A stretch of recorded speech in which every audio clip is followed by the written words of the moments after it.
Mark chapter 4, the story of the scattered seed. He went back to teaching by the sea. A crowd built up to such a great size that he had to get into an offshore boat, using the boat as a pulpit as the people pushed to the water's edge. He taught by using stories, many stories. Listen, what do you make of this? A farmer planted seed. As he scattered the seed, some of it fell on the road and the birds ate it. Some fell in the gravel and it sprouted quickly, but it didn't put down roots so that when the sun came up, it withered just as quickly. Some fell in the weeds, and as it came up, it was strangled among the weeds and nothing came of it. Some fell on good earth and came up with a flourish, producing a harvest exceeding his wildest dreams. Are you listening to this? Really listening? When they were off by themselves, those who were close to him, along with the 12, asked about the stories, and he told them, "You have been given insight into God's kingdom. You know how it works. But to those who can't see it yet, everything comes in stories, creating readiness, nudging them towards receptive insight. These are people whose eyes are open, but they don't see a thing, whose ears are open, but they don't understand a word, who avoid making an about face and getting forgiven."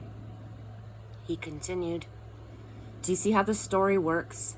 All of my stories work this way. The farmer plants the word.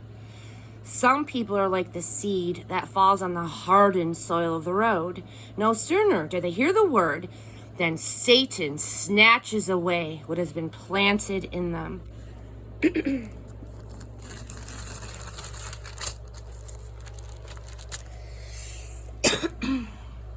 And some are like the seed that lands in the gravel.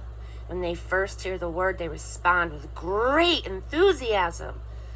But there is such shallow soil of character that when the emotions wear off and some difficulty arrives, there is nothing to show for it. The seed cast into the weeds represents the ones who hear the kingdom news but are overwhelmed with worries about all the things that they have to do and all the things that they want to get. The stress strangles what they heard and nothing comes of it.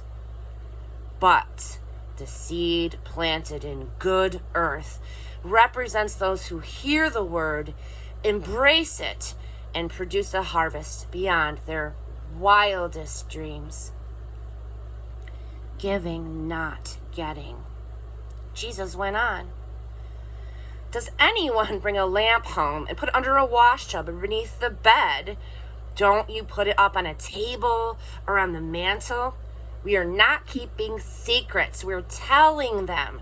We are not hiding things. We're bringing them out into the open. Are you listening to this? Really listening? Listen carefully to what I am saying and be wary of the shrewd advice that tells you how to get ahead in the world on your own. Giving, not getting, is the way. Amen. Generosity begets generosity. Stinginess impoverishes. Never without a story. Then Jesus said, God's kingdom is like seed thrown on a field by a man who then goes to bed and forgets about it. The seed sprouts and grows, and he has no idea how it happens. The earth does it all without his help. First a green stem of grass, then a bud, then the ripened grain. When the grain is fully formed, he reaps. It's harvest time. How can we picture God's kingdom? What kind of story can we use? Well, it's like a pine nut. When it lands on the ground, it is quite small as seeds go, yet once it is planted, it grows into a huge pine tree with thick branches. Eagles nest in it. With many stories like these, he presented his message to them, fitting the stories to their experience and maturity. He was never without a story when he spoke. When he was alone with his disciples, he went over everything, sorting out the tangles and untying the knots. The wind ran out of breath. Late that day, he said to them, "Let's go across to the other side." They took him in the boat as he was. Other boats came along, and a huge storm came up. Waves poured into the boat, threatening to sink it. And Jesus was in the stern, head on a pillow, sleeping. They roused him, saying, "Teacher, is it nothing to you that we're going to drown?" Or, "Teacher, is it nothing to you that we're going down? Awake now." He told the wind to pipe down, and he said to the sea, "Quiet, settle down." The wind ran out of breath. The sea became smooth as glass. Jesus reprimanded the disciples. "Why are you such cowards? Don't you have any faith at all?" They were in absolute awe, staggered.